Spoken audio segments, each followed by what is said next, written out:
London, 1847. The carriage wheels rattled against the cobblestones of Grosvenor Square as Lady Augusta Blackwell stared out at the rain-slicked streets of London. Gaslights flickered through the evening mist, illuminating the grand townhouses that lined the fashionable district. Augusta adjusted her black gloves, a gesture that had become habitual in the 2 years since her husband's passing. At 23, she was far too young to have resigned herself to perpetual mourning, yet the thought of rejoining society filled her with unutterable dread. "We have arrived, Your Grace," announced Fletcher, her loyal coachman, as the carriage came to a halt before Pembroke House. "Perhaps we might circle the square once more," Augusta suggested, her voice barely audible over the sound of nearby musicians tuning their instruments. Fletcher's weathered face appeared at the carriage door. "With respect, Your Grace, Lady Catherine would be most disappointed if you failed to appear. She has gone to great lengths to secure your attendance." Augusta sighed. Her cousin Catherine had indeed been relentless in her campaign to draw Augusta back into society. Widowhood was no excuse for becoming a recluse, Catherine had insisted, particularly when one possessed youth, beauty, and a substantial fortune. "Very well," Augusta conceded, accepting Fletcher's hand as she descended from the carriage. Her emerald gown, the first coloured garment she had worn since donning widow's weeds, caught the lamplight as she moved toward the entrance. Though still subdued compared to the vibrant peacockery of the season, the deep green was a concession to Catherine's pleas that she begin her gradual return to society. The footman at the door bowed deeply. "Lady Augusta Blackwell, Duchess of Westmoreland," he announced as she crossed the threshold. Conversation faltered momentarily as heads turned to observe her entrance. Augusta felt her cheeks warm under the scrutiny of countless eyes, many of which she had not met in over 2 years. "Augusta, my dear," Catherine Pembroke, Countess of Hartfield, swept forward, resplendent in ivory, silk and pearls. "How wonderful to see you at last. I was beginning to fear you had turned into a spectre, haunting that dreary estate of yours in Hampshire." "Hadley Manor is hardly dreary," Augusta replied, accepting her cousin's embrace with a small smile. "It is peaceful." "Peace is for the elderly and the infirm," Catherine declared, linking her arm through Augusta's. "You, my dear, need life, and perhaps," she added with a meaningful glance around the glittering assembly, "someone to share it with." Augusta stiffened. "Catherine, you promised—" "I promised not to arrange matches," her cousin interrupted. "I said nothing about allowing nature to take its course. Now come, there are many who wish to renew their acquaintance with you." As Catherine led her through the throng, Augusta nodded politely to familiar faces, responding to condolences and pleasantries with practiced composure. The ballroom glowed with the light of 1,000 candles, reflecting off crystal chandeliers and the jewels adorning the necks of London's elite. "Lady Augusta, what a delight to see you again," remarked Lady Winthrop, an elderly dowager whose sharp eyes missed nothing. "We had begun to wonder if you would ever emerge from seclusion." "I have been occupied with estate matters," Augusta replied evenly. "Yes, I imagine managing Westmoreland's properties must be quite the challenge for a young woman," Lady Winthrop observed, her tone suggesting she found the notion questionable. "Though I understand your late husband's solicitors handle most affairs." Before Augusta could respond, a sudden hush fell over the assembly. The music, which had been building toward the opening dance, faltered momentarily. "Well," Lady Winthrop breathed, her rheumy eyes widening. "It seems the evening has become decidedly more interesting." Augusta turned to follow the collective gaze of the room. A tall figure stood in the entrance, his severe black evening attire emphasizing rather than diminishing his commanding presence. Even from a distance she could discern the hard line of his jaw, the uncompromising set of his shoulders. "The Duke of Shadowmere," Catherine whispered, her fingers tightening on Augusta's arm. "Alexander Cavendish. I did not expect him to attend." Augusta had heard the name, of course. Even in her seclusion, rumors of the feared Duke had reached her ears. His first wife's mysterious death, his ruthless business acumen, his icy demeanor that kept even the most determined social climbers at bay. "They say he has not attended a ball since his wife's passing 3 years ago," Lady Winthrop murmured, clearly relishing the drama of the moment. "One wonders what has drawn him here tonight." As if sensing her scrutiny, the Duke's gaze swept the room, eventually settling on Augusta. For a moment that seemed to stretch into eternity, their eyes locked across the crowded ballroom. Something in his expression, A flicker of recognition, perhaps, or mere curiosity, caused Augusta's heart to quicken inexplicably. Then the Duke was moving, cutting through the crowd with purposeful strides. People parted before him like water before the prow of a ship, conversations dying as he passed. "Goodness," Catherine whispered. "He appears to be coming this way." Augusta felt rooted to the spot, unable to move as the imposing figure approached. He stopped before her, and Augusta was struck by the intensity of his eyes, grey as a winter storm, and just as forbidding. "Lady Augusta Blackwell," he said, his voice deep and smooth as aged brandy. It was not a question. Augusta curtsied slightly. "Your Grace." "I believe the first waltz is about to begin," he stated, extending his hand. "Would you do me the honor?" A collective gasp rippled through their immediate vicinity. The Duke of Shadowmere rarely danced, and never with young widows of no particular social standing beyond their inherited titles. Catherine's fingers dug into Augusta's arm in warning, but something in the Duke's unwavering gaze compelled her forward. "I would be delighted, Your Grace," Augusta heard herself say, placing her gloved hand in his. As he led her to the center of the ballroom, Augusta felt dozens of eyes following their progress, could almost hear the furious whispers behind fans and gloved hands. The orchestra struck up the opening notes of the waltz, and the Duke's hand settled at her waist, firm yet respectful. "You are trembling," he observed quietly, as they began to move in perfect time to the music. "Forgive me," Augusta replied, striving for composure. "It has been some time since I danced." 2 years, I believe," he said, guiding her through a turn with effortless grace. "Since before your husband's passing." Augusta looked up in surprise. "You are well informed, Your Grace." A ghost of a smile touched his lips. "I make it my business to be well informed, Lady Augusta, particularly about matters and people that interest me." The implication sent a flutter of alarm through her chest. "And do I interest you, sir? I cannot imagine why. We have never been introduced." "Until now," he corrected. "As for why," his gaze seemed to penetrate beyond her carefully constructed facade. "Perhaps I recognize a kindred spirit." "In what way?" "Someone who wears their solitude like armor," he replied, his voice low enough that only she could hear. "Who finds safety in isolation?" Augusta missed a step, momentarily thrown by his perception. The Duke adjusted seamlessly, his hand tightening slightly at her waist to steady her. "Careful," he murmured. "We are being watched." Indeed, as they circled the floor, Augusta became acutely aware of the attention they had attracted. Even other dancers seemed to give them a wide berth, as though the Duke carried some contagion they feared to catch. "You must know your reputation precedes you," Augusta said, finding her courage.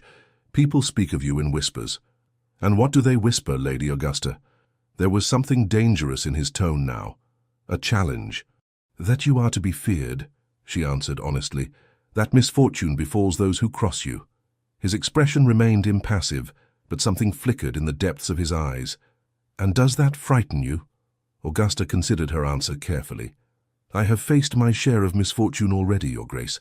I find I have little left to fear." For the first time, genuine surprise registered on his face, quickly replaced by what might have been respect. "Then we are indeed kindred spirits," he said as the music drew to a close. They stood motionless for a moment as the last notes faded. Then, with perfect correctness, the Duke bowed over her hand. "Thank you for the dance, Lady Augusta." "The pleasure was mine, Your Grace," she replied automatically. He studied her face for a moment longer. "I wonder," he said quietly, "if you would consider calling on my sister, Lady Eleanor, tomorrow afternoon.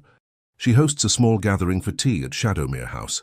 She has few female acquaintances, and would welcome your company, I believe." The invitation was so unexpected that Augusta found herself nodding before she had fully considered the implications. Yes, I would be pleased to make her acquaintance." "Excellent, until tomorrow then." With a final bow, he released her hand and walked away, leaving Augusta standing alone in the center of the ballroom, acutely aware of the curious and, in some cases, hostile gazes fixed upon her. Catherine was at her side in an instant. "Augusta, what were you thinking?" she hissed. "Do you have any idea what you've done?" Augusta watched the Duke's retreating figure, a curious sensation settling in her chest, something between trepidation and anticipation. "I believe," she said slowly, "I have just waltzed with the devil."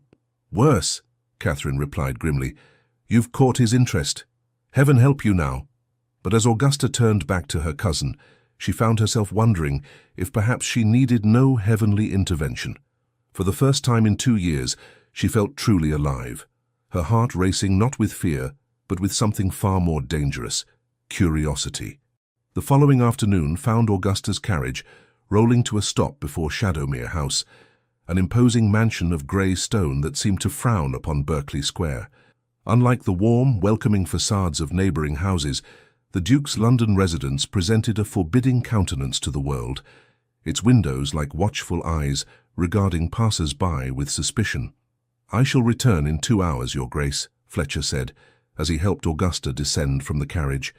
His weathered face betrayed concern. "Unless you wish me to wait," Augusta squared her shoulders, adjusting her dove-grey visiting dress. "That won't be necessary, Fletcher.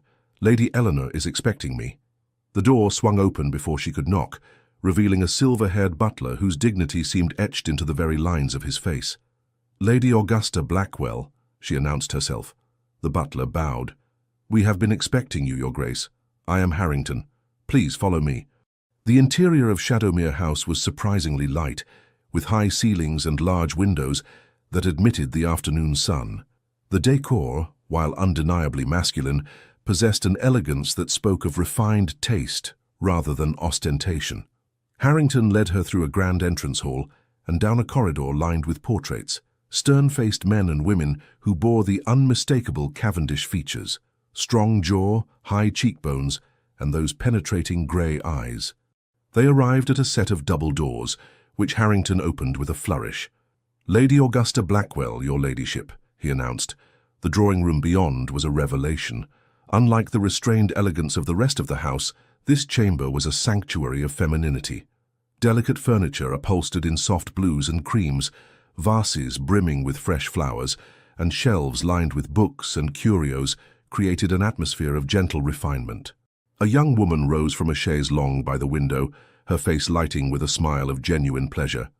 Lady Eleanor Cavendish bore a striking resemblance to her brother, sharing his dark hair and fine bone structure, but where his features were hardened by experience, hers remained soft, almost ethereal.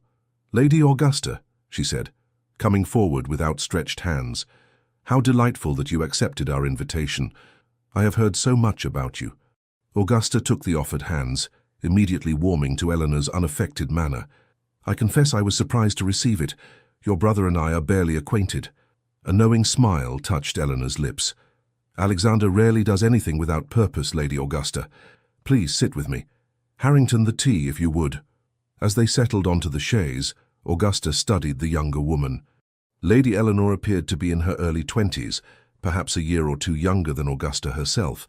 There was a delicacy about her that suggested ill health, reinforced by the slight pallor of her complexion. "You must forgive my brother's abruptness," Eleanor said as Harrington returned with a tea tray. "Social graces have never been his forte, I'm afraid." "Yet he dances beautifully," Augusta observed. Eleanor laughed, a bright musical sound. "Her skill hard won through strict instruction and rigorous practice. Our father insisted upon it." Her expression sobered slightly. "Alexander was not always as you see him now. Circumstances have hardened him." "You refer to the death of his wife?" Augusta asked, then immediately regretted her boldness. "Forgive me, that was unconscionably direct." "Not at all," Eleanor replied, pouring tea with a steady hand. "It is refreshing to converse with someone who speaks plainly. Yes, Caroline's death changed him profoundly. But it was not only that." She paused, seeming to weigh her words. "My brother has shouldered many burdens alone." Augusta accepted the offered cup. "Including your care." Eleanor's gaze sharpened with interest. "You are perceptive, Lady Augusta. Yes, I have been in poor health since childhood. Alexander has been both brother and guardian to me since our parents' passing 10 years ago." "That must have been difficult for you both," Augusta said softly. "I lost my parents young as well." "Yes, I know." At Augusta's questioning look, Eleanor coloured slightly. "Alexander mentioned it. He researches those who catch his attention." Before Augusta could respond to this revelation, the drawing-room door opened once more. Alexander Cavendish stood on the threshold, his tall figure silhouetted against the light from the hallway. "Lady Augusta," he said with a slight bow. "I trust my sister has been entertaining you adequately." "Your sister is a delight, Your Grace," Augusta replied, rising to curtsy. "I am grateful for her invitation." "It was your invitation, as I recall," he corrected, moving into the room with that same predatory grace she had observed the previous evening. "Alexander, must you be so literal?" Eleanor chided gently. "You'll frighten Lady Augusta away before we have become properly acquainted."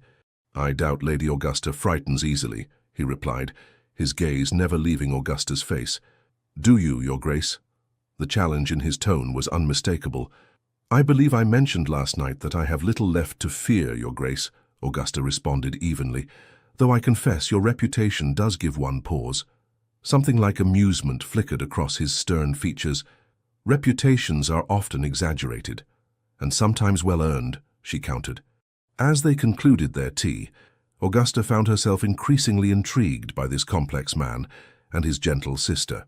When Alexander unexpectedly invited her to a small dinner party the following evening, she accepted, partly out of genuine interest in Eleanor, but also because of the enigma that was the Duke of Shadowmere. As her carriage departed Shadowmere House, Augusta discovered a small envelope on the seat beside her that had not been there when she arrived. Inside was a single sheet of heavy cream paper, bearing a message in bold masculine handwriting. "Lady Augusta, beware of forming attachments too quickly in London. Not all are what they seem, and some may seek to use your connection to me for their own purposes. Trust few. Question everything." Until tomorrow, AC Augusta stared at the cryptic warning, a chill settling over her despite the warmth of the afternoon. What could it mean? Was it a warning against others or against the Duke himself? One thing was becoming increasingly clear. In accepting Alexander Cavendish's invitation to Waltz, she had set in motion events beyond her control. The question now was whether she had the courage to see where they might lead. The cryptic note from Alexander Cavendish haunted Augusta's thoughts as she prepared for the dinner party at Shadowmere House. Standing before her mirror, she studied her reflection in the midnight blue gown Catherine had insisted she wear. Too sombre for a widow emerging from mourning, her cousin had declared, but perfect for intriguing a certain duke. Augusta had protested such calculation, yet couldn't deny the flutter of anticipation she felt at the prospect of seeing Alexander again. His warning echoed in her mind. Trust few, question everything. What dangers lurked beneath the polished surface of London society? And why had he singled her out for both attention and caution? The dinner party at Shadowmere House proved to be an intimate affair, with only 8 guests gathered in the elegant dining room. Augusta, seated to the Duke's right as the guest of honor, found herself the object of intense scrutiny from the other attendees. Lord James Harrington, a distinguished gentleman in his 50s with kind eyes and a ready smile, had been introduced as the Duke's closest friend and advisor. His wife, Lady Sophia, a graceful woman with auburn hair threaded with silver, had immediately taken Augusta under her wing, her gentle manner providing a welcome buffer against the more probing attention of the other guests. Across the table sat Sir William Preston, a banker whose sharp gaze seemed to calculate the worth of everything and everyone in his path. Beside him his wife Henrietta, a woman of remarkable beauty and equally remarkable coldness, had barely acknowledged Augusta's presence beyond a perfunctory nod. Catherine had been placed beside Lord Richard Blackwood, a young viscount whose charm and good looks had earned him a reputation as one of London's most eligible bachelors. The final guest, Dr. Edward Bennet, a serious man with intelligent eyes behind wire-rimmed spectacles, was seated at Eleanor's right hand and appeared to divide his attention between his hostess and professional observations of the company at large. "Lady Augusta," Sir William addressed her as servants cleared the soup course, "I understand you manage your late husband's estate yourself. Most unusual for a woman of your age and station." Augusta felt Alexander stiffen beside her. "I have excellent stewards, Sir William, but yes, I take an active interest in Hadley's operations." "How progressive," Lady Preston remarked, her tone suggesting it was anything but admirable. "I believe competence knows no gender," Lord Harrington interjected smoothly. "And from what I've heard, Hadley Manor prospers under Lady Augusta's guidance." "Indeed," the Duke confirmed, his deep voice commanding immediate attention. The estate's yield has increased by 15% since she assumed control, a remarkable achievement in these economic times. Augusta turned to him in surprise. You seem remarkably well informed about my affairs, Your Grace. As I mentioned yesterday, neighbouring properties are of particular interest to me, he replied, his expression unreadable.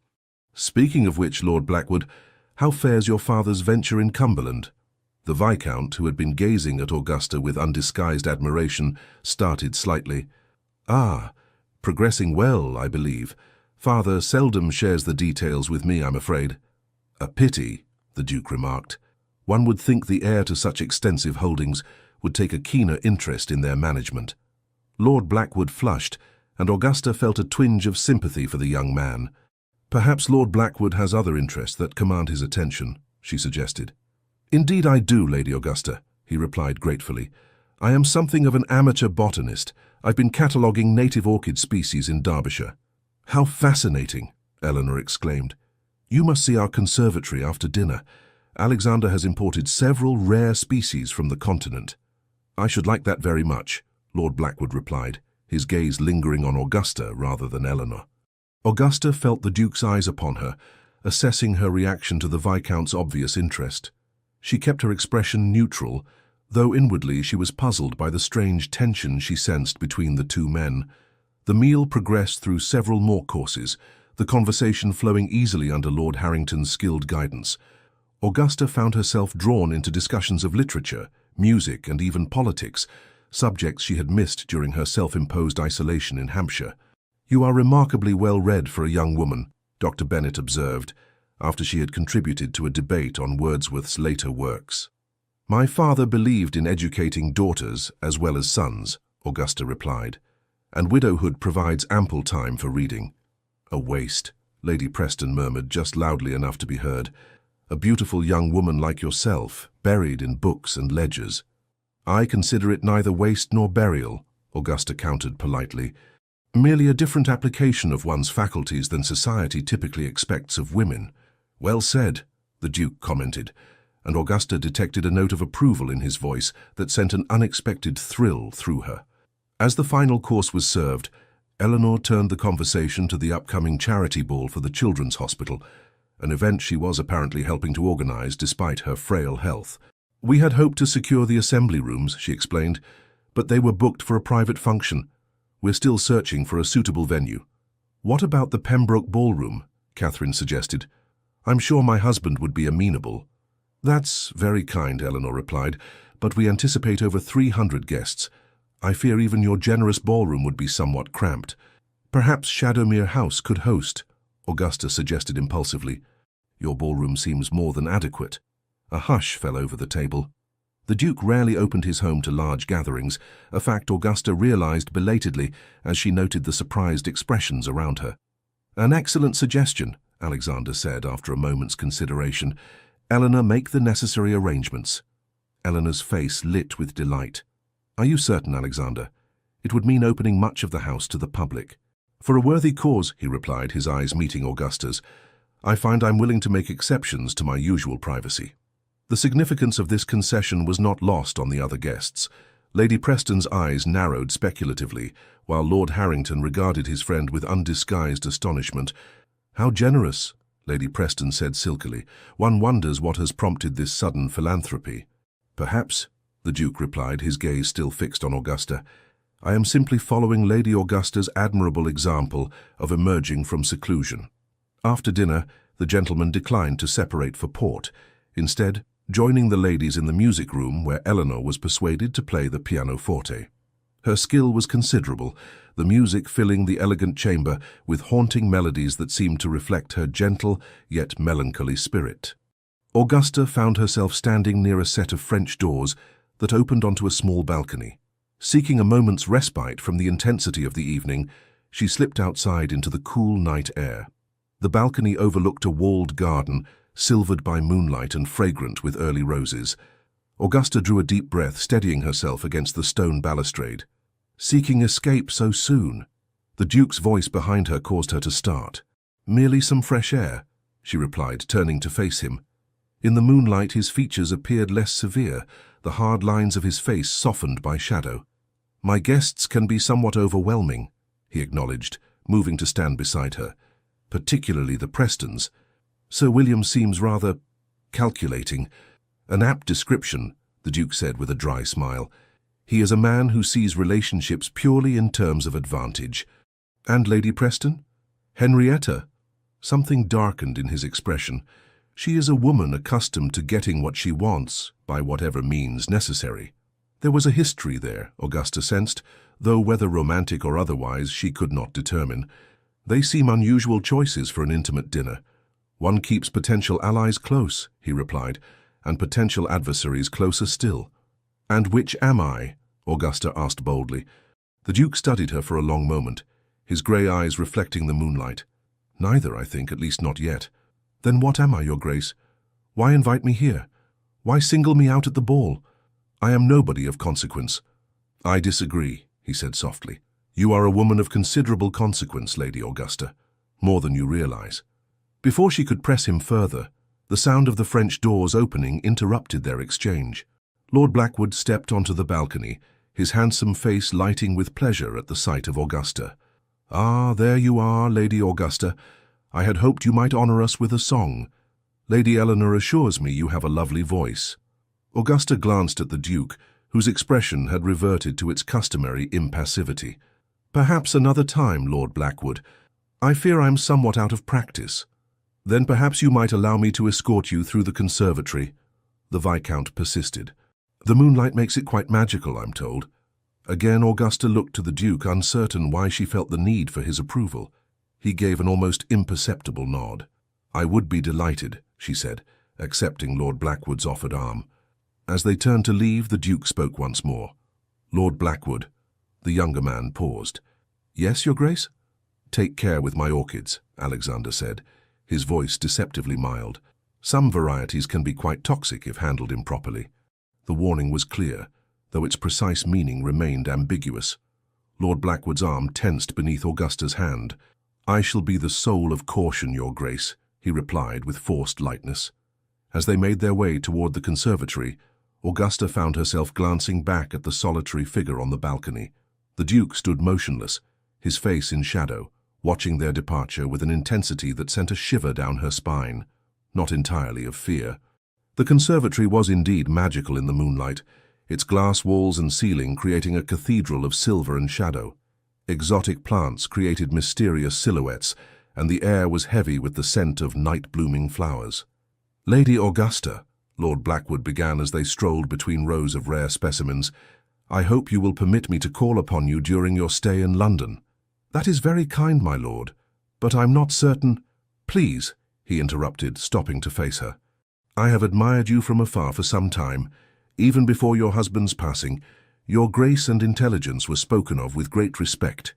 Augusta was surprised by his earnestness. You flatter me, sir. Not at all, he insisted. And now, seeing you here, I find myself even more captivated. May I hope that you might consider me as a friend, at least? There was something almost desperate in his manner that puzzled her. Lord Blackwood, we are barely acquainted. Richard, please, he said, taking her hand. And acquaintances must begin somewhere, must they not? Before Augusta could respond, a quiet voice spoke from the shadows. Lord Blackwood, I believe Lady Eleanor is asking for you. Dr. Bennet emerged from behind a large palm, his expression carefully neutral. Lord Blackwood released Augusta's hand reluctantly. Of course, he said. Lady Augusta, will you accompany me back? In a moment, she replied. I should like to admire the orchids a while longer. With obvious reluctance, Lord Blackwood departed, leaving Augusta alone with the doctor. You should be cautious, Lady Augusta, Dr. Bennet said, once the Viscount was out of earshot. Regarding Lord Blackwood? She asked. Regarding everyone in this house, he replied, his voice low, including, perhaps especially, our host. Augusta studied the serious-faced physician.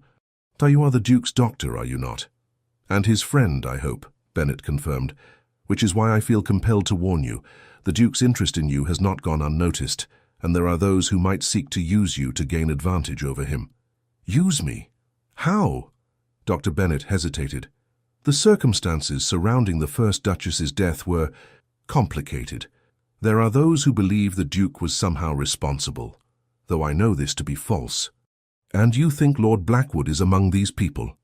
I think, the doctor said carefully, that Lord Blackwood's sudden interest in you may not be entirely based on your personal charms, considerable though they are.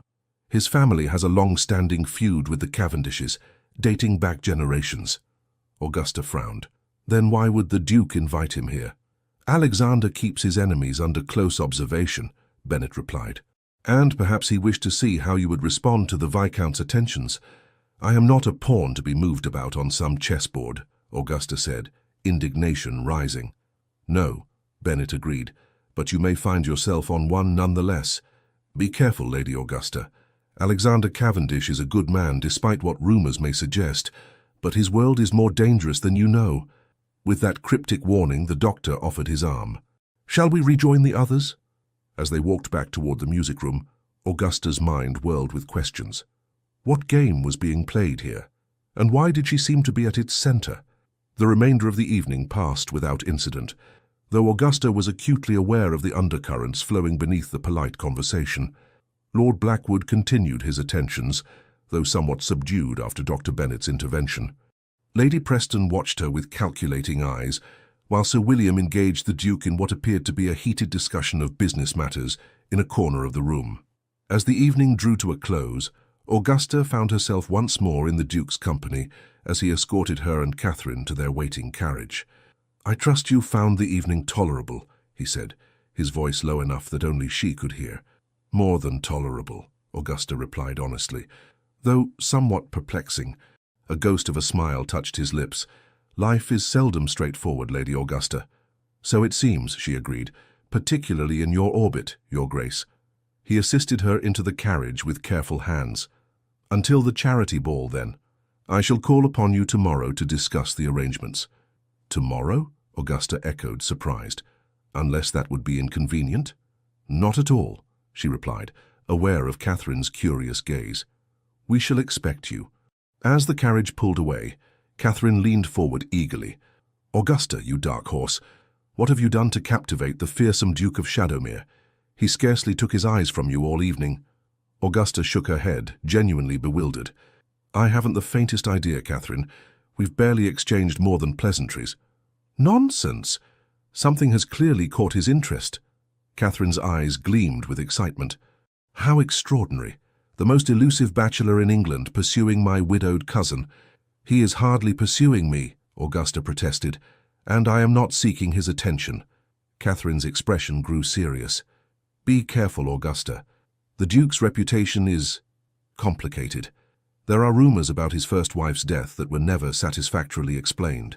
So, Dr. Bennet implied, Augusta murmured. You discussed this with Bennet? Catherine looked shocked. What did he say? Augusta hesitated, uncertain how much to reveal.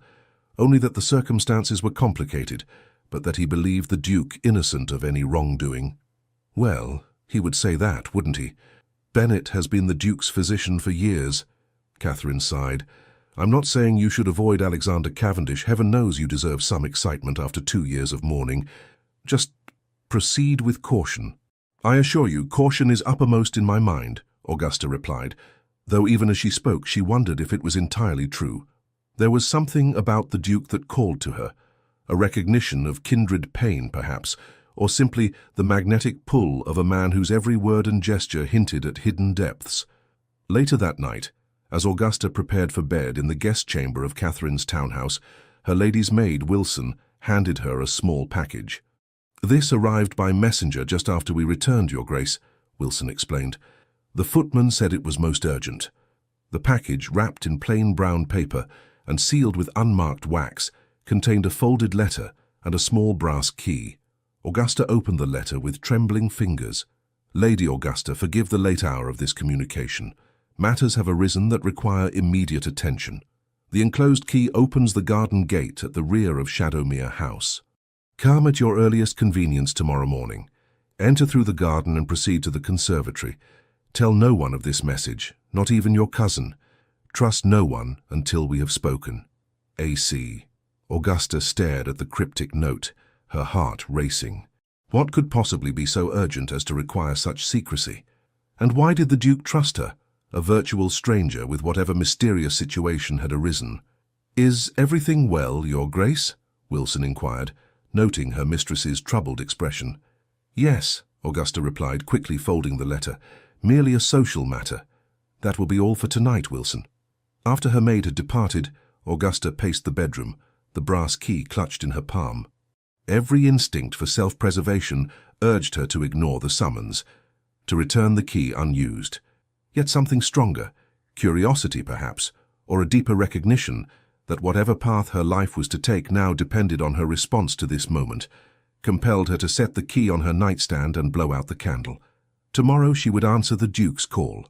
For better or worse, she would step fully into the shadow world of Alexander Cavendish and discover what fate awaited her there. The brass key felt impossibly heavy in Augusta's pocket as she made her way through the misty London morning. Having slipped away from Catherine's townhouse under the pretense of an early walk, she navigated the quiet streets with quickening steps, her heart pounding with each block that brought her closer to Shadowmere House. The Duke's urgent summons had robbed her of sleep. What could be so pressing that it required such secrecy? And why had he chosen to trust her, a woman he had known for mere days? These questions had circled her mind throughout the night, leaving her both apprehensive and undeniably intrigued. The rear garden of Shadowmere House was enclosed by a high stone wall, ivy-covered and forbidding. The gate, almost hidden between two ancient oak trees, yielded to the key with a soft click. Beyond lay a formal garden, its paths and hedges rendered ethereal by the morning mist. Augusta followed a gravel path toward the house, her footsteps muffled by the damp air. The conservatory gleamed like a crystal palace at the garden's edge, its glass walls clouded with condensation. She hesitated at the door, suddenly aware of the impropriety of her situation. To visit a bachelor's home unchaperoned at his secret invitation, it was scandalous by any measure. Yet something in the urgency of the Duke's note convinced her that conventional proprieties must yield to more pressing concerns. The conservatory door opened silently, admitting her to the warm, moist atmosphere within.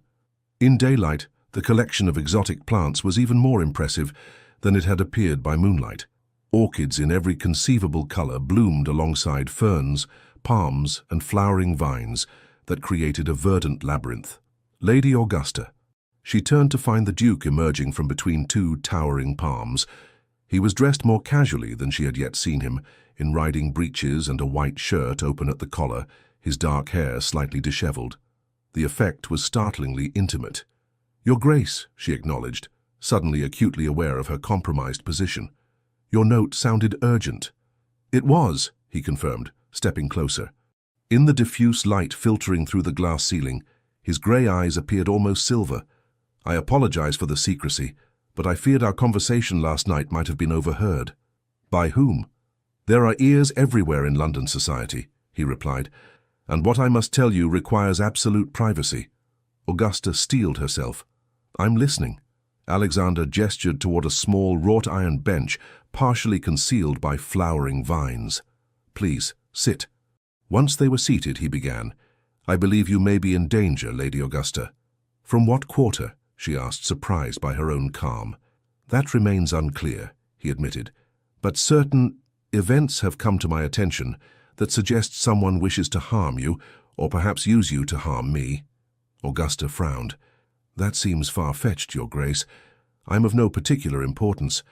"You underestimate yourself," he said, his voice softening. "But more relevantly, you underestimate what your growing association with me might mean to certain parties." "You refer to the rumors about your first wife?" His expression tightened. "Partly. Caroline's death was not what it seemed, but neither was it what rumor suggests." "What did happen?" Augusta asked directly. Alexander was silent for a long moment, his gaze fixed on some distant point. "Caroline suffered from melancholia," he finally said. "Severe, debilitating melancholia that worsened after our marriage. I sought every treatment, consulted every specialist. Nothing helped." Augusta's heart constricted at the pain evident in his voice. "I'm sorry. The night she died," he continued, "I was away on business. She took an overdose of laudanum. The official finding was accidental death, but there were those who suspected otherwise." "That you were somehow responsible?" Augusta surmised. Yes. There were letters, you see. Desperate, confused letters Caroline had written expressing fear of me. Letters she wrote during the depths of her illness, when she sometimes believed I meant her harm. And these letters became public. Not public, no, but they fell into the hands of certain individuals who have used them to influence me over the years. Blackmail, Augusta breathed. A crude term, but accurate. His eyes met hers directly. I tell you this, Lady Augusta, not to gain your sympathy, but so you understand the nature of the world you have entered by associating with me. And you believe someone might use me to further pressure you? Or worse, he said grimly. Last night, after our guests departed, I received this. He withdrew a folded paper from his pocket and handed it to her. The message, composed of letters cut from newspapers and pasted to the page, read, "The widow will follow the wife unless the Duke relinquishes all. She danced with death at Pembroke House." Augusta felt a chill despite the conservatory's warmth. "This is disturbing." "It is a threat," Alexander said flatly. "Against you. But why? What could anyone hope to gain by harming me?" "Several possibilities present themselves," he replied. "The most obvious being to pressure me into selling certain properties or business interests I have acquired in recent years, properties that some believe were obtained through questionable means." "Were they?" "I have never broken the law, Lady Augusta," he said carefully, "but I have perhaps bent it on occasion, particularly when dealing with those who deserved no better." Augusta studied his face, seeking evidence of deception, but finding only grim determination. "Why tell me this? Why not simply distance yourself from me, remove me as a target?" "Would that be your preference?" he asked, his expression unreadable. "I did not say that," she replied. "I merely question your strategy." For the first time that morning, a ghost of a smile touched his lips. "Strategy, Lady Augusta. You speak as though we are engaged in warfare." "Are we not?" she countered. "It seems I have inadvertently stumbled onto a battlefield of your making." "Not entirely of my making," he corrected. "But yes, you have become involved in a conflict that predates our acquaintance. For that, I apologize." "You still haven't answered my question," Augusta persisted. "Why not simply avoid me? Surely that would be the simplest solution." Alexander rose abruptly, pacing the narrow path between exotic plants. "The simplest, yes, but perhaps not the most satisfactory. Meaning?" He turned to face her, his expression unexpectedly vulnerable. "Meaning, Lady Augusta, that I find I am unwilling to relinquish your acquaintance even to ensure your safety. Selfish, perhaps, but true." The admission, delivered with such stark honesty, momentarily robbed Augusta of speech. I don't know what to say." "Say you will allow me to protect you," he replied, returning to sit beside her. "Say you will trust me, despite the rumors, despite the danger." Augusta took a deep breath. "How do you propose to protect me?" "First, by keeping you close," he said. "The charity ball provides an excellent opportunity. As co-hosts, we will have legitimate reason for frequent communication." "And second?" "By discovering who sent this threat," he replied grimly. "I have suspicions, but no proof as yet. Until I do, you must be vigilant. Accept no invitations without consulting me first. Drink nothing at social gatherings that you have not seen poured. And trust no one completely, not even those who seem most benevolent." "Not even you?" Augusta asked, only half in jest. His grey eyes met hers with unexpected warmth. "Especially not me, perhaps. I am, after all, the source of your danger." "Yet here I sit," she observed, "conspiring with you nonetheless. Does that make you reckless, Lady Augusta, or merely curious?" "Perhaps both," she admitted, "though I prefer to think of it as discerning. I judge people by their actions, not rumors." "And what have my actions told you thus far?" Augusta considered the question carefully. "That you are protective of those you care for, that you value intelligence and directness, that you harbor secrets, yes, but not necessarily sinister ones." "A generous assessment," he murmured. "Time will tell if it is an accurate one," she replied. Their eyes held for a long moment, and Augusta became acutely aware of their isolation, of the impropriety of their meeting. Yet she felt no fear, only a curious sense of standing at a crossroads, her future hanging in the balance of this moment. The spell was broken by the distant sound of the garden gate opening. Alexander rose swiftly, moving to the conservatory door to peer out into the mist. "Harrington," he said, tension leaving his shoulders. "My steward. I must have lost track of time. We have estate business to discuss." "I should go," Augusta said, rising. "Wait." He caught her hand, his touch sending a jolt of awareness through her. "Meet me tomorrow at the Lending Library on Bond Street, 3 o'clock. We must discuss the charity ball arrangements, and I shall have more information by then." Augusta nodded. "Until tomorrow, then." He released her hand reluctantly. "Take care, Lady Augusta. Remember what I said. Trust no one completely." "Not even myself?" she asked, attempting to lighten the moment. His expression remained grave. "Especially not yourself, if your instincts tell you to trust me too readily. I am not perhaps as good a man as you believe." With those unsettling words lingering in the air between them, Augusta slipped out through a side door of the conservatory, making her way back through the misty garden, and out the gate through which she had entered less than an hour before. The days that followed passed in a whirlwind of activity, as Augusta found herself drawn deeper into the Duke's world. The charity ball provided legitimate reason for frequent meetings, often in the company of Eleanor, whose genuine warmth and affection had quickly endeared her to Augusta. Together, they planned every detail of the event, from the floral arrangements to the supper menu, while Alexander attended to security matters with unnerving thoroughness. "You truly believe someone might attempt something at the ball itself?" Augusta asked during one such planning session in Shadowmere House's elegant library. "I believe in preparing for all possibilities," Alexander replied, not looking up from the guest list he was scrutinizing. "Preston has confirmed his attendance, though Henrietta claims a prior engagement. Do you still suspect Sir William of sending the threat?" "He remains the most likely candidate," Alexander confirmed. "His bank holds significant loans against properties that border my eastern estates, properties I've recently expressed interest in acquiring. If he can force me to sell certain key holdings, the value of his collateral would increase substantially." "And Lady Preston?" Augusta inquired, recalling the calculating look in Henrietta's eyes whenever she glanced between Augusta and the Duke. Alexander's expression darkened. "Henrietta's grievances are more personal. She once harbored expectations I had no intention of fulfilling." "Before your marriage to Caroline?" "Yes," he said shortly, clearly unwilling to elaborate further.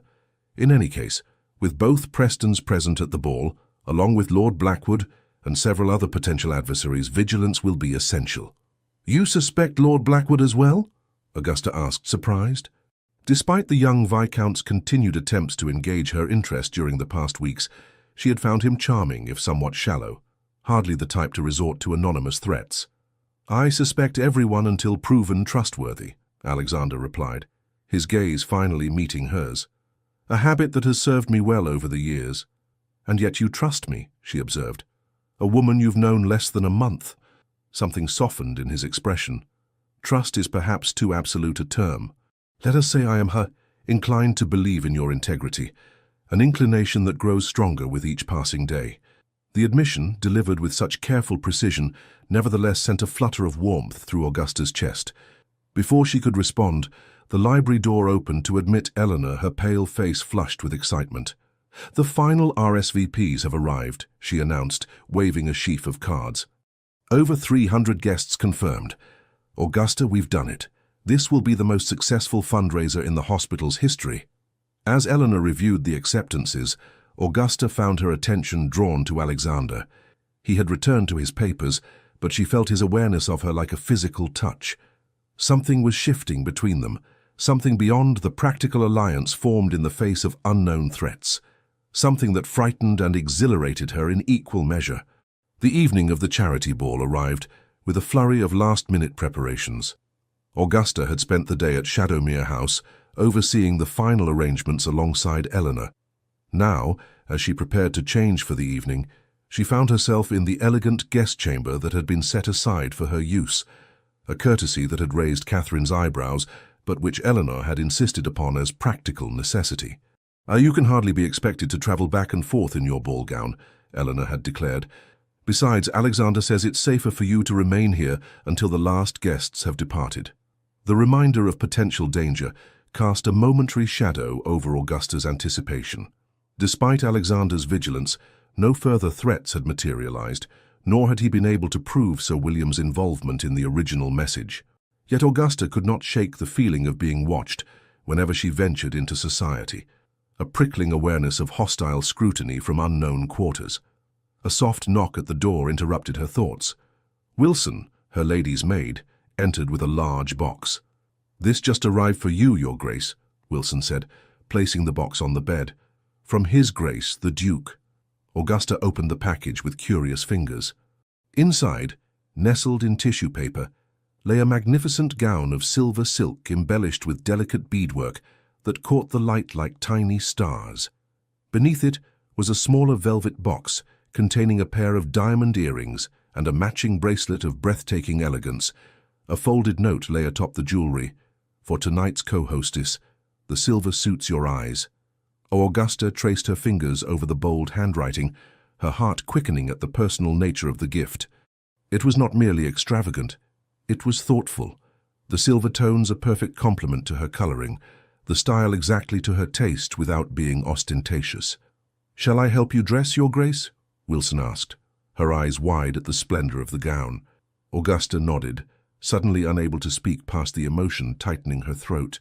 Something had changed irrevocably in her life since that first waltz with the Duke of Shadowmere. Whether for good or ill remained to be seen, but one thing was certain. There would be no returning to the quiet isolation of her widowhood.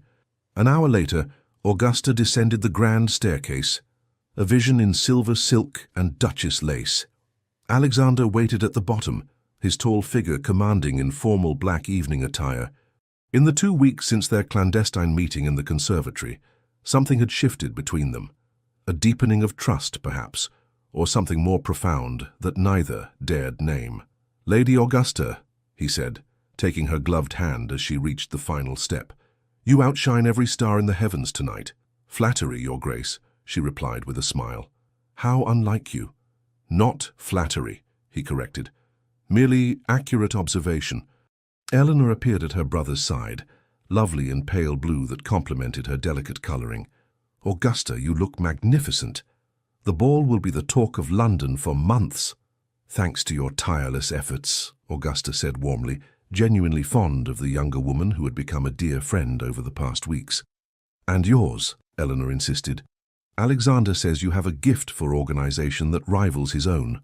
High praise indeed from my perfectionist brother." The Duke's lips quirked in a half-smile. "I merely recognize efficiency when I encounter it." "Such a romantic soul," Eleanor teased, nudging her brother affectionately. "Oh, Dr. Bennet has arrived. I must speak with him about the hospital committee meeting tomorrow." As Eleanor hurried off to greet the physician, Alexander offered Augusta his arm. "Shall we greet our guests? The first carriages are arriving." For the next hour, they stood together in the entrance hall, welcoming London's elite to Shadowmere House. Augusta noted with interest the varying reactions to their joint hosting duties, surprise from most, speculation from some, and poorly concealed disapproval from a select few, notably Lady Preston, who arrived on the arm of a distinguished gentleman who was not her husband.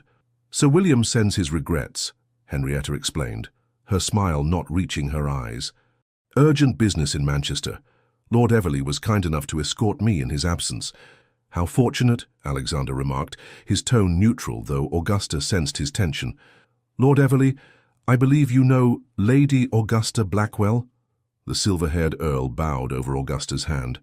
"Only by reputation, I'm afraid. A pleasure to make your acquaintance at last, Lady Augusta." "The pleasure is mine, my lord," Augusta replied automatically, though something in the Earl's appraising gaze made her uneasy. As the couple moved on, Alexander leaned close to murmur in her ear, "Keep your distance from Everley. He and Preston are close associates, and his presence here is no coincidence." The warning sent a shiver down Augusta's spine, a reminder that beneath the glittering surface of the evening lay darker currents. Lord Blackwood arrived shortly thereafter, his handsome face lighting at the sight of Augusta. Over the past weeks, he had called at Catherine's townhouse several times, his attentions becoming increasingly marked despite Augusta's polite rebuffs. "Lady Augusta," he said, bowing deeply, "you are a vision tonight. I hope I may claim at least one dance." Before Augusta could respond, Alexander intervened smoothly. I fear Lady Augusta's dance card is quite full, Lord Blackwood. As co-hostess, her duties are numerous this evening. Blackwood's smile faltered slightly. Of course, perhaps later then. As he moved away, Augusta glanced at Alexander. That was rather pointed, Your Grace. Blackwood has been asking questions about you, he replied quietly. Questions that go beyond mere social interest. What sort of questions? About your finances, primarily. The exact value of Hadley Manor. Your connections in Hampshire. His grey eyes darkened. He is not what he seems, Augusta. The use of her given name, rare despite their growing closeness, emphasized the seriousness of his concern. You still suspect him of involvement in the threat against me? I suspect everyone, Alexander replied grimly. But yes, he ranks high among my concerns. The arrival of the final guests prevented further discussion. Soon the ballroom was filled with elegant couples circling to the strains of a waltz, the atmosphere one of unrestrained festivity. Augusta found herself partnered first with Lord Harrington, whose kind manner and gentle humour provided a welcome respite from the underlying tension of the evening. You have wrought a miracle, Lady Augusta, he remarked as they navigated the crowded floor. I have not seen Shadowmere House so alive in years.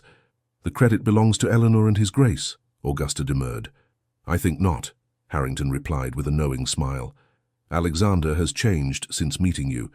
There is a lightness to him that has been absent since Caroline's death, some might say even before. Augusta felt her cheeks warm. We are merely acquaintances, my lord. Of course, he agreed, though his eyes twinkled with gentle skepticism. Just as the sun and moon are merely celestial bodies with no influence upon the tides. The dance ended before Augusta could formulate a suitable response. Her next partner was Dr. Bennet, whose serious demeanour concealed a dry wit she had come to appreciate during their committee meetings for the hospital fundraiser. You appear to have survived the preparations unscathed, he observed, as they joined the set for a country dance. Eleanor thrives under your influence. I have not seen her so animated in years. She is a remarkable young woman, Augusta replied sincerely. I only wish her health were more robust. Bennet's expression grew thoughtful. Indeed, though I believe her condition improves with positive stimulation, your friendship has been a tonic, more effective than any medicine I could prescribe. As has the Duke's increased attentiveness, Augusta noted. He dotes on her, though he tries to disguise it beneath that stern exterior. Alexander Cavendish is a man of deep feelings carefully controlled, Bennet said. Those who earn his regard are fortunate indeed. And those who earn his enmity? Augusta asked, thinking of the mysterious threat. Bennet's eyes met hers soberly. Would be wise to proceed with caution. The Duke does not forgive easily, nor forget at all. Augusta had just accepted a glass of champagne from a footman when Lady Preston appeared at her elbow. Lady Augusta, Henrietta purred, her crimson gown a striking contrast to Augusta's silver. How cleverly you have managed everything. One would almost believe you were born to Shadowmere House rather than a recent acquisition. Augusta maintained her composure despite the insult. The Duke and Lady Eleanor have been most welcoming.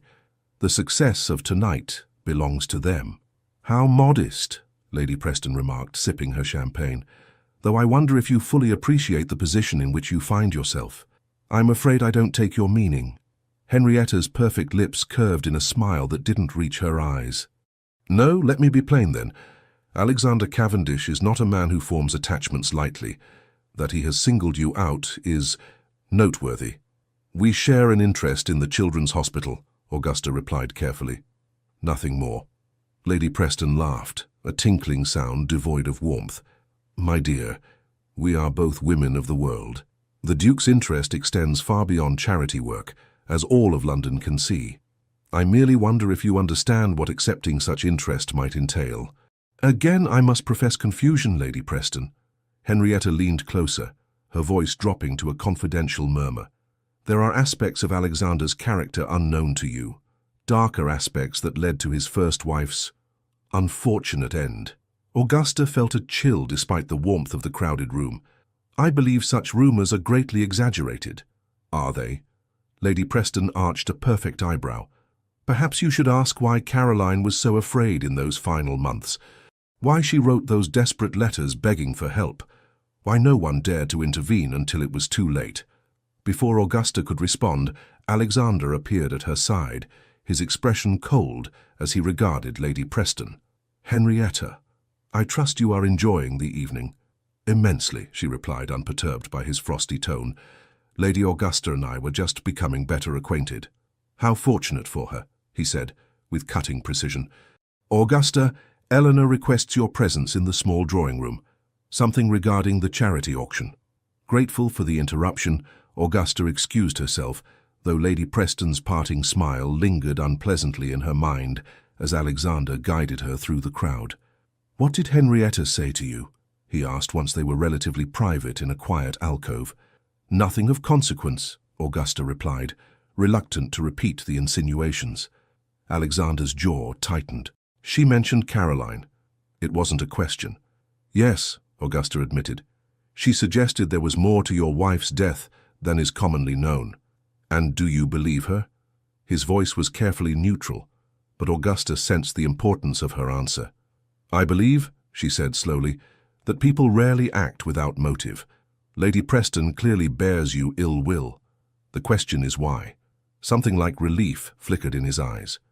"A perceptive observation. Henrietta once believed herself to be a suitable match for me. I disagreed.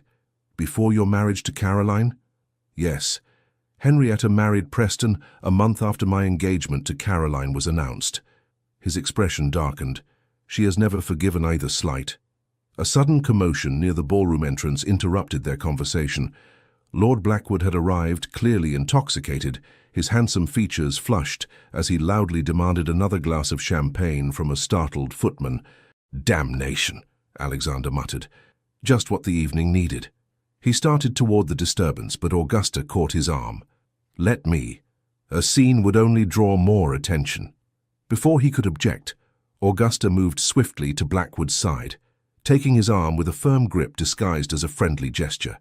"Lord Blackwood, how pleasant to see you again. I believe you promised to show me the library earlier. Shall we?" Confusion crossed his face, followed by a slow smile of comprehension. "Lady Augusta, of course, the library." She guided him from the ballroom, aware of Alexander's watchful gaze as they departed. The library, blessedly empty, offered a quiet retreat from the festivities. Augusta released Blackwood's arm once the door closed behind them. "You should sit, my lord. You seem unwell." Blackwood laughed bitterly. "Unwell? Perhaps, though drunk would be more accurate."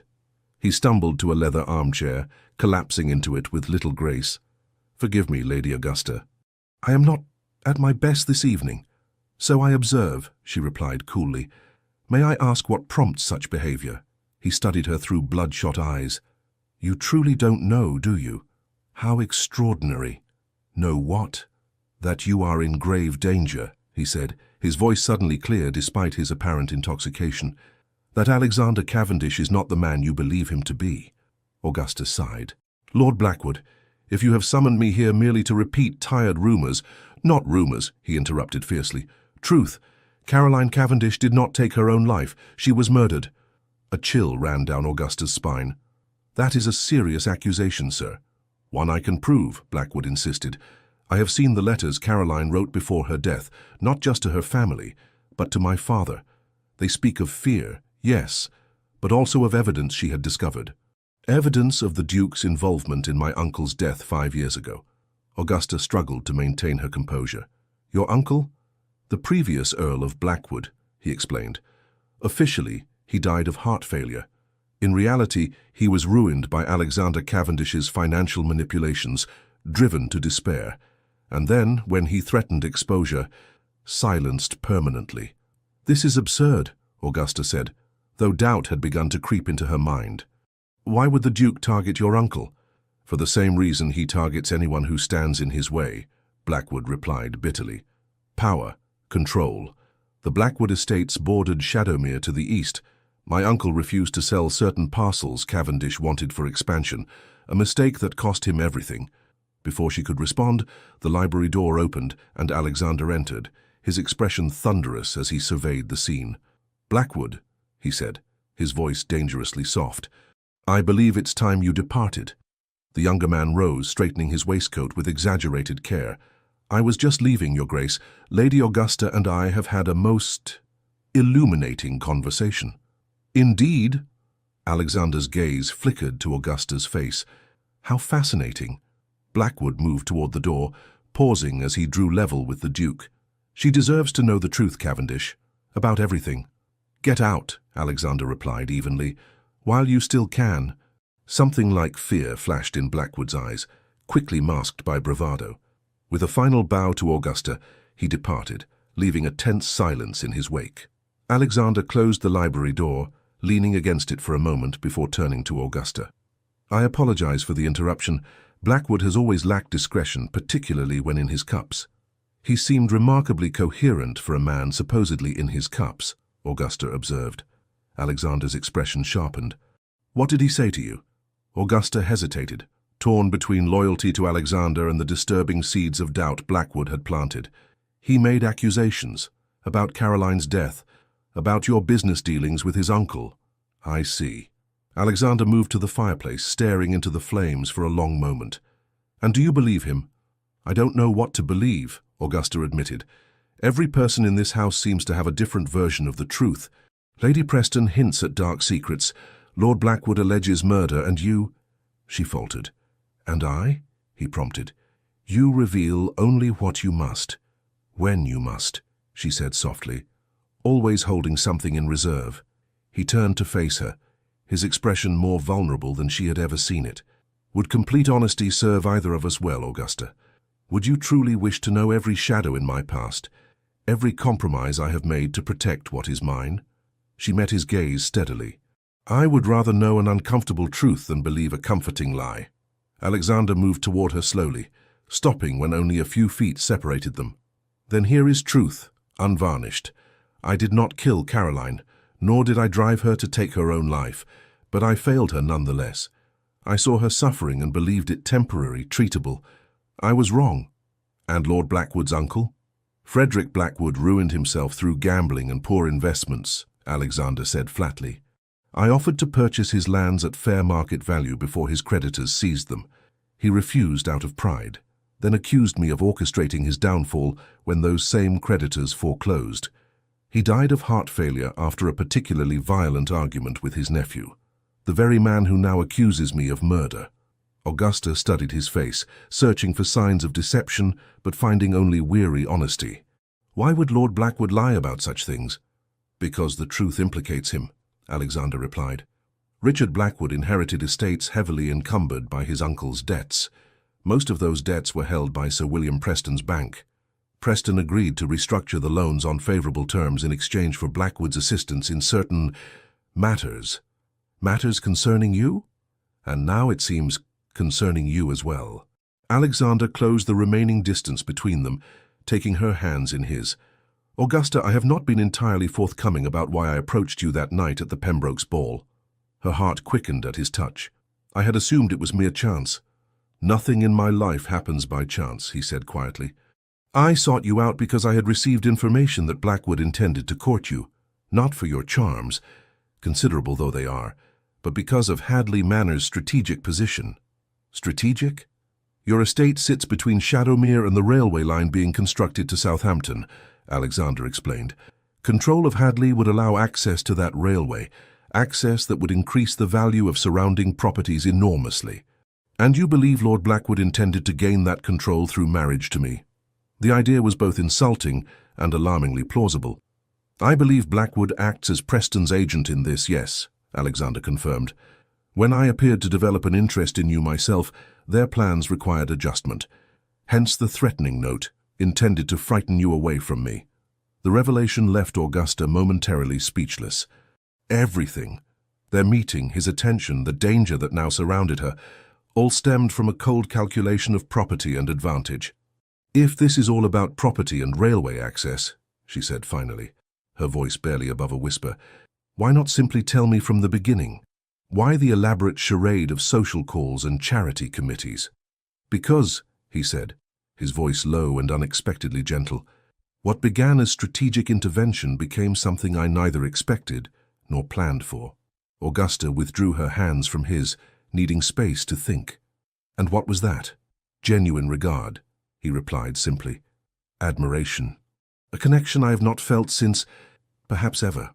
Before Augusta could respond to this startling admission, a sharp knock at the library door interrupted the moment. Alexander stepped back, his expression closing like a shutter as Eleanor entered, her face pale with concern. "Alexander, Augusta, forgive the intrusion, but there's been an incident. Lady Preston has collapsed in the ballroom." "What happened?" Alexander demanded, immediately alert. "Doctor?" "Bennett is attending her now," Eleanor explained hurriedly. "She complained of dizziness, then fainted. There's a speculation that her champagne may have been tampered with." Augusta felt a cold dread settle in her stomach. "Tampered?" Eleanor nodded grimly. "Bennett believes she may have been poisoned." "Was anyone seen near her drink?" Alexander asked sharply. "Several people, apparently," Eleanor replied. "The ballroom is crowded after all." "But—" She hesitated, glancing anxiously at Augusta. "But what?" Alexander pressed. "Lord Everley claims he saw Augusta speaking with Lady Preston shortly before the incident, and apparently several guests noticed Augusta bringing Lord Blackwood to the library just minutes later." Alexander's expression darkened. "Implying what exactly?" Eleanor wrung her hands. "There are whispers, Alexander, suggestions that perhaps Augusta had reason to silence Henrietta after their conversation, and that she might have enlisted Blackwood's help." "That's preposterous," Augusta exclaimed. "Lady Preston was perfectly well when I left her." "Of course it's absurd," Alexander agreed, his voice cold with anger. "Where is Everley now?" "With Sir William," Eleanor said. "He arrived unexpectedly just after Henrietta collapsed. They're both with Bennett in the blue drawing room." Alexander turned to Augusta, his expression grave. "This is no coincidence. Preston's sudden return, Everley's accusations, Henrietta's mysterious illness. It's all connected." "Connected to what?" Augusta asked, though she feared she already knew the answer. "To us," he replied simply. "To whatever is developing between us. Someone is determined to prevent it, by discrediting you, frightening you away, or worse." Eleanor looked between them, comprehension dawning on her face. "Alexander, you don't think—" "I think," he interrupted, "that we need to speak with Preston and Everley immediately. Eleanor, please return to the ballroom. Assure our guests that Lady Preston is receiving the best care and that the evening will continue as planned." As Eleanor departed, Alexander turned back to Augusta. "You should return to the ballroom as well. The last thing we need is for you to appear to be hiding." Augusta lifted her chin. "I prefer to accompany you. If I'm being accused, even obliquely, I have the right to confront my accusers." A flash of admiration crossed his face. "Very well, but stay close to me and say nothing unless directly addressed. Preston is dangerous when cornered." Together they made their way through the mansion's corridors to the blue drawing room. Inside they found Sir William Preston pacing before the fireplace, his florid face mottled with rage or concern, perhaps both. Lord Everley stood by the window, while Dr. Bennett examined a pale, semi-conscious Henrietta on a chaise longue. "Cavendish," Preston snarled as they entered. "What the devil is happening in your house? My wife has been poisoned."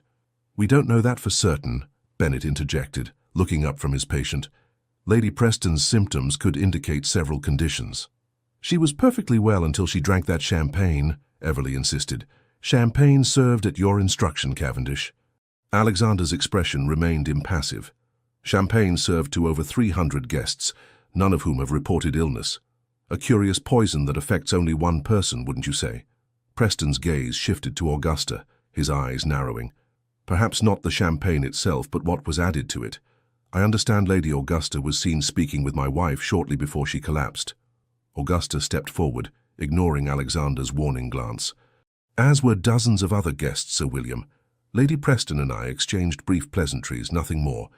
And then you hurried off to a private meeting with Blackwood," Everley added silkily. "Most curious timing." "Lord Blackwood was causing a disturbance," Augusta replied evenly. "I merely removed him from the ballroom to prevent embarrassment. The Duke joined us moments later." "A convenient explanation," Preston muttered. Alexander moved to stand beside Augusta, his presence solid and reassuring. "Sir William, your insinuations border on slander. Lady Augusta is above reproach, as anyone who knows her can attest." "And how well do you know her, Cavendish?" Preston challenged. "You met barely a month ago, yet suddenly she co-hosts your events. visits your home unchaperoned, and appears to have remarkable influence over you. One might wonder what hold she has established so quickly. Augusta felt heat rise to her cheeks at the implied impropriety, but before she could respond, Dr. Bennet rose from Henrietta's side. "This accomplishes nothing," he said firmly. "Lady Preston needs rest and quiet. Whatever the cause of her indisposition, this interrogation serves only to delay proper treatment." "And what is your diagnosis, Doctor?" Preston demanded. Bennet hesitated, glancing at Alexander.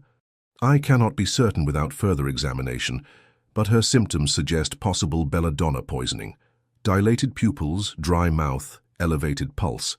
Fortunately, the dose appears to have been small. With proper care, she should recover fully." "Belladonna," Everly repeated meaningfully. "A plant commonly found in English gardens, including perhaps the conservatory of this very house?" Alexander's jaw tightened. "If you have an accusation to make, Everly, make it plainly." "I merely observed that the means were readily available," the Earl replied with false innocence, "and that certain parties might benefit from Lady Preston's incapacitation." "Enough," Bennet interrupted. "Lady Preston requires quiet. I suggest she be moved to a bedchamber where she can rest undisturbed." Alexander nodded. "Of course. Eleanor's room is nearest. Sir William, you are welcome to remain with your wife. The rest of us should return to the ballroom before our absence generates further speculation." "I'm not leaving, Henrietta," Preston declared. "Nor would I expect you to," Alexander replied coldly. "Bennet, please see to Lady Preston's comfort. Everly, I believe your duties as escort are concluded for the evening." The Earl bristled at the dismissal, but could find no reasonable grounds for objection. With a stiff bow to Augusta and a meaningful glance at Preston, he departed. Once Henrietta had been moved to Eleanor's chamber with Preston and Bennet in attendance, Alexander led Augusta to a small anteroom adjacent to the ballroom. "This is no coincidence," he said, his voice low and urgent. "Preston was supposedly in Manchester. His sudden return, Henrietta's mysterious illness, it's all calculated to create scandal, to link your name to something unsavory." "But why?" Augusta asked, bewildered by the lengths to which someone would go to separate her from Alexander. "Surely there are simpler ways to prevent a railway connection across my land?" Alexander's expression grew troubled. "I fear this may no longer be merely about property and railways. Preston has harbored resentment against me for years, dating back to a business venture in which he felt cheated. Henrietta's grievance is more personal, as I explained. If they believe I have developed genuine feelings for you, they would seek to destroy what they cannot have," Augusta finished, the realization chilling her. "Not just my reputation, but any chance of happiness between us." "Yes," he agreed, his grey eyes dark with concern. "The question is how far they are willing to go. Poisoning Henrietta herself to cast suspicion on you suggests a disturbing commitment to their cause." Augusta considered this. "But surely Lady Preston wouldn't willingly ingest poison, even at her husband's instruction." "Perhaps she didn't know," Alexander suggested. "A small amount of belladonna in her toilette, absorbed through the skin rather than ingested, would produce similar symptoms without her knowledge or consent. The calculation required for such a scheme was horrifying to contemplate. These are not merely business rivals, Alexander. These are dangerous enemies." "Yes," he agreed grimly. "Which is why you must leave London. Tonight." Augusta stared at him in shock. "Leave? Now?" "Return to Hadley Manor at first light," he insisted. "Preston and his allies cannot touch you there, on your own land, surrounded by loyal servants." "And what of you?" she demanded. "Am I to flee while you remain to face these accusations alone?" "I have weathered worse storms," he replied. "Once the immediate scandal subsides, I will join you at Hadley." "There are matters between us that remain unresolved, Augusta. Matters that deserve to be addressed away from prying eyes and malicious tongues." The intensity of his gaze left no doubt as to his meaning. Augusta felt her heart quicken, but practical concerns intruded on the moment. "My reputation may already be compromised," she pointed out. "Leaving suddenly will only appear to confirm my guilt." "Your cousin will accompany you," Alexander countered. "They planned return to Hampshire for family matters. Eleanor will ensure the proper story circulates." Augusta could see the logic in his plan, yet something in her rebelled at the thought of retreat. I dislike running from false accusations. It is not retreat, he said firmly. It is strategic repositioning. At Hadley you hold the advantage. Preston and his allies will be forced to approach on your terms if they dare approach at all. Before Augusta could respond, the anteroom door opened and Eleanor appeared, her face drawn with concern. Alexander, Augusta, you must come quickly. It's Lord Blackwood. He's been found unconscious in the garden. And there's a note that mentions Augusta. Alexander's expression hardened. What does it say? The widow danced with death. Now death claims another. Eleanor's voice trembled as she recited the ominous words. It was pinned to his coat. Alexander, what does it mean? It means, he replied grimly, that our enemies have grown bolder than I anticipated. Augusta, stay with Eleanor. I must see Blackwood myself. I'm coming with you, Augusta insisted. If my name is being used in this foul business, I have a right to know the truth of it. After a moment's hesitation, Alexander nodded. Very well. Eleanor, return to our guests. Say only that Lord Blackwood has taken ill and is being attended to. Nothing more. The garden, illuminated by strategically placed lanterns for the evening's festivities, held an eerie quality as they made their way along the gravel paths. Several footmen stood in a tight circle near the conservatory entrance, their faces grave in the flickering light. Stand aside, Alexander commanded, and the men parted to reveal Lord Blackwood sprawled on the ground, his evening clothes dishevelled, a thin trickle of blood running from his temple. Doctor. Bennett knelt beside him, checking his pulse. How is he?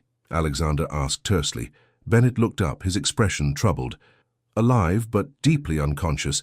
He's been struck on the head, deliberately, I'd say, given the nature of the wound. And this? Alexander indicated a folded paper clutched in one of the footman's hands.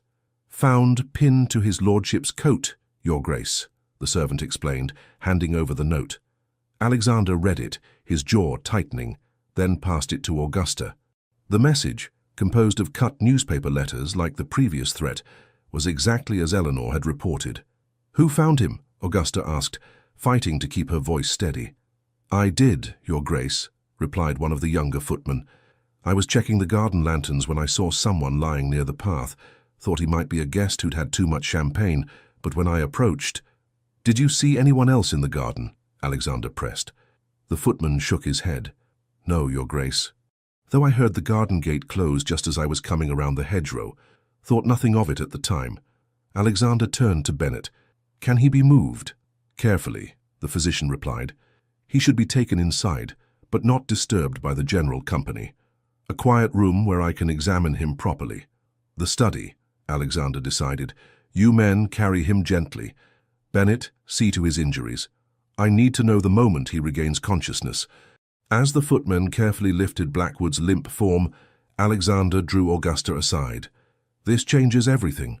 Blackwood was not meant to be a victim. He's been working with Preston all along. Perhaps he outlived his usefulness, Augusta suggested, or threatened to expose their plans. Alexander considered this. Possibly. Either way, this attack, so close to Henrietta's poisoning, is clearly meant to implicate us further. The note makes that explicit. Us, Augusta repeated. Not me alone? Death claims another, Alexander quoted grimly. The implication being that you were responsible for Henrietta, and now Blackwood has fallen victim to the same hand, or to mine, acting in your defense. The calculated malice behind such a scheme made Augusta feel physically ill. These are not the actions of mere business rivals, Alexander. This is something more personal, more vindictive. Yes, he agreed, his expression darkening. Which makes my earlier advice even more urgent. You must leave London tonight, not tomorrow. I'll make arrangements immediately. And leave you to face these accusations alone? I will not. Alexander took her hands, his grip almost painful in its intensity. Augusta, listen to me. Preston is capable of far worse than false accusations and staged accidents. If he truly believes you stand between him and his goals, whether those goals involve me, your land, or something else entirely, he will not hesitate to eliminate that obstacle permanently. The stark warning sent a chill through her. And what of you? Are you not equally at risk? Preston and I have been engaged in this dance for years, he replied. We understand each other's limits. You, however, are a new factor, one he has not yet measured fully. That makes you unpredictable to him, and therefore dangerous. Augusta recognized the logic in his argument, but her heart rebelled at the thought of abandoning him amidst growing scandal. If I leave now, it will appear as admission of guilt. If you stay, he countered, you may not have the opportunity to prove your innocence.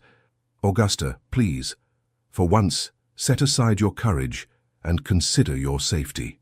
The rare plea, delivered with such evident concern, weakened her resolve. Very well, she conceded reluctantly. But I will not go to Hadley. It's too remote, and word of these events will reach Hampshire eventually. I have a small property in Derbyshire, inherited from my mother. Few know of its existence. I will go there instead. Relief softened Alexander's features. A wise choice. I'll arrange for a private coach to take you and your maid. Catherine must remain here to counter any suggestion that your departure was precipitous or suspicious. She will not like that, Augusta observed. She will comply when she understands the stakes, he replied confidently. Now we must return to the ballroom separately to avoid further gossip. Continue, as though nothing is amiss while I make the necessary arrangements. As they approached the house, Alexander paused, turning to Augusta with an expression of such intensity that it took her breath away. When this is resolved, and it will be resolved, there are matters between us that require addressing, matters of considerable importance to me. The implication was clear, and despite the danger surrounding them, Augusta felt a flutter of anticipation. To me as well, she admitted softly. His eyes held hers for a long moment, conveying feelings too complex for words. Then, with visible effort, he schooled his features back to the impassive mask of the Duke of Shadowmere. "Until Derbyshire, then," he said formally, though his eyes still burned with unspoken promise. "Until Derbyshire," she echoed, wondering if they were sealing a pact or a fate. The remainder of the evening passed in a blur of forced smiles and mechanical conversation. Augusta moved through the glittering crowd like a sleepwalker, her mind occupied with preparations for her imminent departure and concern for the unconscious Blackwood. By midnight, most guests had departed, unaware of the drama unfolding beneath the evening's elegant surface. Only the hospital committee members remained, gathered in the smaller drawing room, for a final tally of the funds raised. "Over £1,500, Eleanor announced triumphantly, her eyes bright despite the strain of the evening. A remarkable success by any measure. As the meeting concluded, Eleanor approached Augusta with a forced smile. "Alexander asks if you would join him in the library.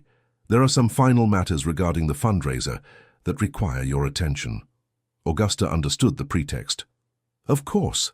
Please extend my congratulations to the committee for tonight's success." The library, dimly lit by a single lamp and the dying fire, held a somber atmosphere as Augusta entered. Alexander stood by the window, his tall figure silhouetted against the night sky. He turned at her approach, his face grave in the shadowed light. "Everything is arranged," he said without preamble. "A closed carriage will collect you from Catherine's townhouse at 4 o'clock. Your maid has been instructed to pack only essentials. The fewer who know of your departure, the better." Augusta nodded, a sudden weight of finality settling over her. "And Catherine?" "I've spoken with her. She understands the necessity, though she's not pleased." A ghost of a smile touched his lips. "Your cousin is a formidable woman when provoked." "She is protective," Augusta agreed. "As it seems, are you?" Alexander moved closer, the lamplight casting his features in sharp relief, the strong jaw, the penetrating eyes, the mouth that could be both stern and unexpectedly gentle. "I protect what matters to me, Augusta, what I value, what I—" He trailed off, but the unspoken word hung in the air between them, too significant to be voiced in haste or under duress. "This separation need not be long," he continued after a moment. "A week, perhaps 2, until the immediate scandal subsides, and I can identify who orchestrated tonight's events. Then I will come to you in Derbyshire." "And if you cannot identify the culprit?" Augusta asked. "I will," he stated with quiet confidence. "Preston is clever, but not infallible. He has already overplayed his hand tonight, first with Henrietta's poisoning, then with Blackwood. Desperation makes men careless." Alexander reached into his waistcoat pocket and withdrew a small velvet pouch. "Before you go, I have something for you." Augusta accepted the pouch, surprised by its weight. Inside she found an exquisite gold locket on a delicate chain. The locket's face was engraved with intertwined roses, their stems forming an elegant knot. "It's beautiful," she murmured, touched by the unexpected gift. "Open it," he urged softly. The locket contained a small folded paper rather than the customary portrait or lock of hair. Augusta carefully extracted it, unfolding a tiny note written in Alexander's bold hand. "Where shadows end, light begins. Trust in that light, as I have learned to trust in you." The simple message brought unexpected tears to her eyes. "Alexander."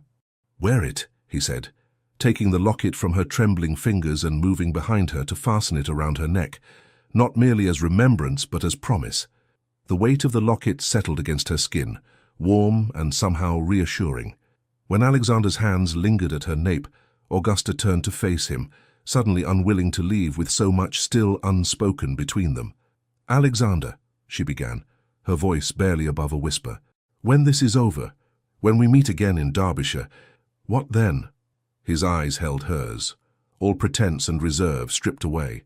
"Then, Augusta Blackwell, I intend to ask you a question I never thought to ask any woman again.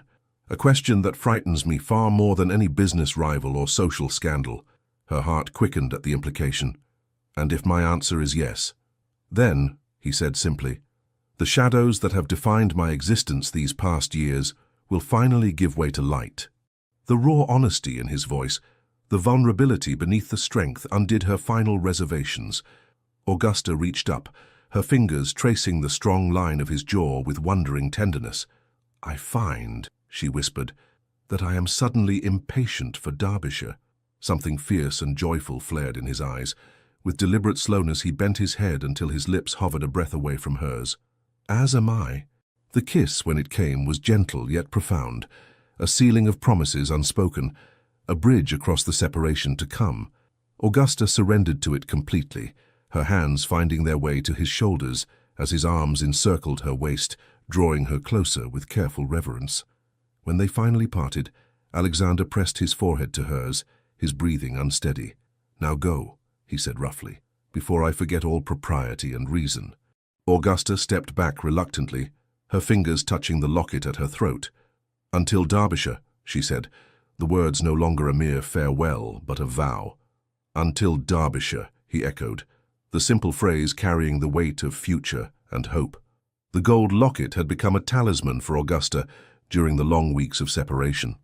As autumn painted the Derbyshire hills in russet and gold, she would find herself absently touching the pendant, drawing comfort from the weight of Alexander's promise against her skin. "Where shadows end, light begins," words that had sustained her through days of uncertainty and nights of longing. 3 months had passed since her hasty departure from London in the pre-dawn hours following the charity ball.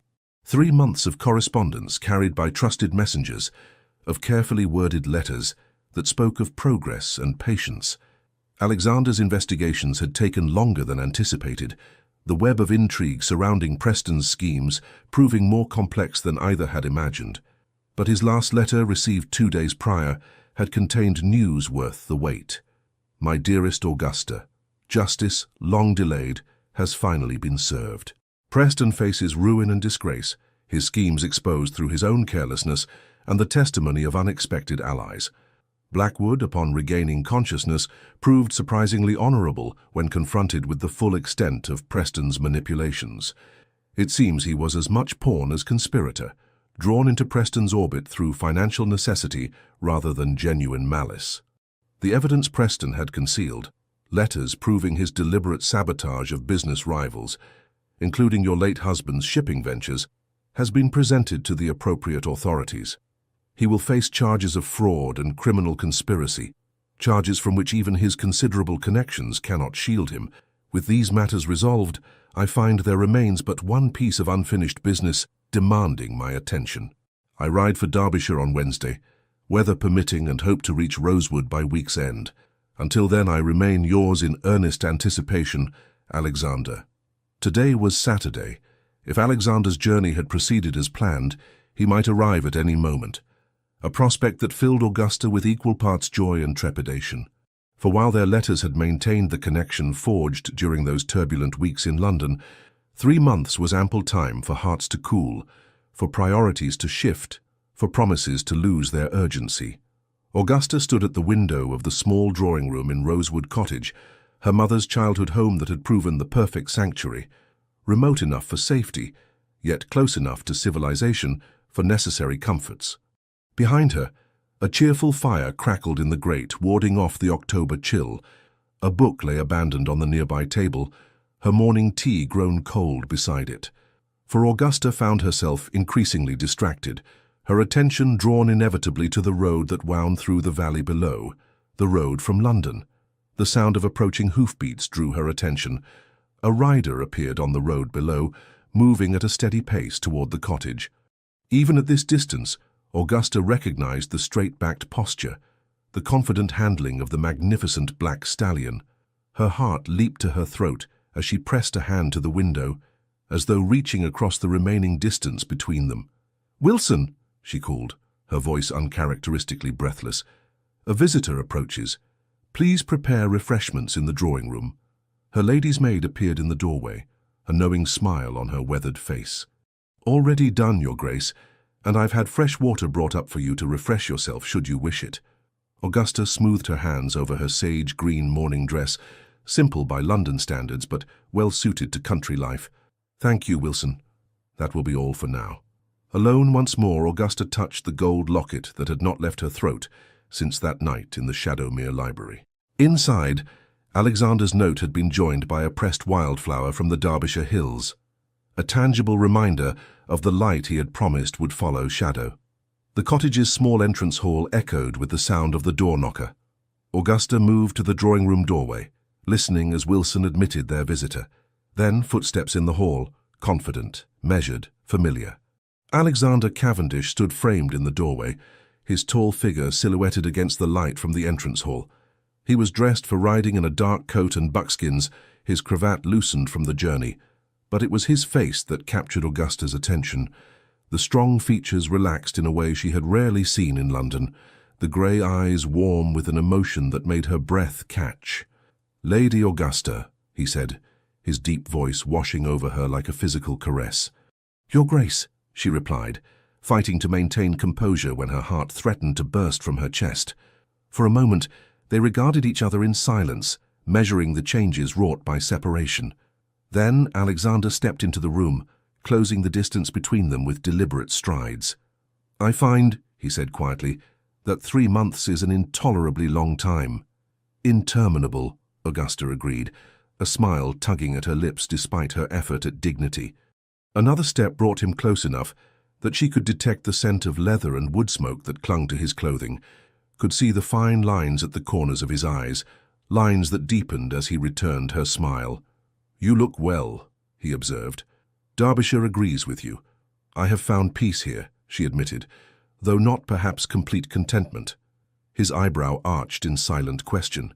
"Contentment requires something more," Augusta explained, bold in a way she would never have been before London, before him. "Something I have been awaiting with considerable impatience." Understanding flared in his eyes, followed by a heat that quickened her pulse. "I believe," he said carefully, "I mentioned unfinished business in my letter." "You did," she confirmed. "Business of a significant nature, as I recall." Alexander reached for her hand, his touch sending a current of awareness through her. "May we sit? What I have to say deserves proper attention." Augusta allowed him to lead her to the small settee before the fire. Once seated, however, he seemed uncharacteristically hesitant, his customary confidence giving way to a vulnerability she had glimpsed only rarely. "I practiced this speech 100 times on the journey from London," he confessed with a rueful smile. "Yet now I find all my careful phrases inadequate." "Perhaps simplicity would serve better than eloquence," Augusta suggested gently. Alexander's eyes met hers, direct and unflinching. "Very well. Simplicity, then." He took a breath, his hand tightening around hers. "I love you, Augusta Blackwell. I believe I began to love you the moment you entered the Pembrokes ballroom, though I was too stubborn or too blind to recognize it immediately." The declaration, delivered with such straightforward honesty, stole Augusta's breath. Though she had hoped, had perhaps even expected such feelings, hearing them voiced with such clarity, was overwhelming. Our beginning was complicated by ulterior motives and external threats, Alexander continued, but what grew between us transcended those complications. In London, surrounded by danger and uncertainty, I discovered something I had thought lost to me forever: the capacity for trust, for hope, for love.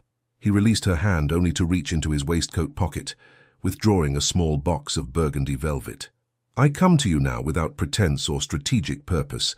I come simply as a man who has found his equal, his partner, his light after long darkness. Opening the box, he revealed a ring of exquisite craftsmanship, a central sapphire flanked by diamonds set in intricate gold filigree. "Augusta Blackwell," Alexander said, his voice steady despite the emotion evident in his eyes, "would you do me the honor of becoming my wife? Not for land or title or advantage, but for the simple, profound reason that I cannot imagine my future without you in it." Augusta looked from the ring to the man offering it, this complex, commanding man who had entered her life like a storm, yet now gazed at her with such vulnerable hope. In that moment, all doubts, all lingering questions, dissolved like morning mist before the sun. "Yes," she said simply, her voice strong and clear despite the tears that threatened. "Yes, Alexander, I will marry you." Joy transformed his features, erasing years of care and shadow as he slipped the ring onto her finger. Then he was drawing her into his arms, his kiss a seal upon their promise, tender at first, then deepening with the passion they had held in check for so long. When they finally parted, Alexander kept her close, his forehead pressed to hers in a gesture that had become uniquely theirs. "I had thought to suggest a lengthy engagement," he murmured. "Time for society to adjust to the idea of the notorious Duke of Shadowmere taking a new duchess." Augusta smiled against his lips. "And what do you suggest now?" "Now?" His grey eyes gleamed with a happiness she had never seen in them before. "Now I find myself unwilling to wait a day longer than necessary. Christmas at Shadowmere, perhaps. A small ceremony, with only those we truly trust in attendance." "Christmas," Augusta agreed, her heart full to overflowing. "A fitting time for new beginnings." The wedding of Alexander Cavendish, Duke of Shadowmere, to Lady Augusta Blackwell took place on Christmas Eve at the chapel on the Shadowmere estate. Snow had fallen the night before, transforming the grounds into a glistening wonderland that seemed to reflect the joy of the occasion. Only a small gathering of trusted friends witnessed the ceremony: Lord and Lady Harrington, Dr. Bennet, Catherine and her husband, and a radiant Eleanor, whose health had improved markedly during her stay in Kent. To everyone's surprise, Lord Blackwood was also in attendance, his reconciliation with the Duke one of the more unexpected outcomes of the Preston affair. Augusta wore a gown of ivory silk embroidered with silver thread, her dark hair adorned with a coronet of white roses and holly berries. Alexander, resplendent in formal attire, watched her approach the altar with undisguised wonder, as though still amazed by the turn his life had taken. The service was simple, but deeply moving, the ancient vows exchanged with clear voices and unwavering commitment.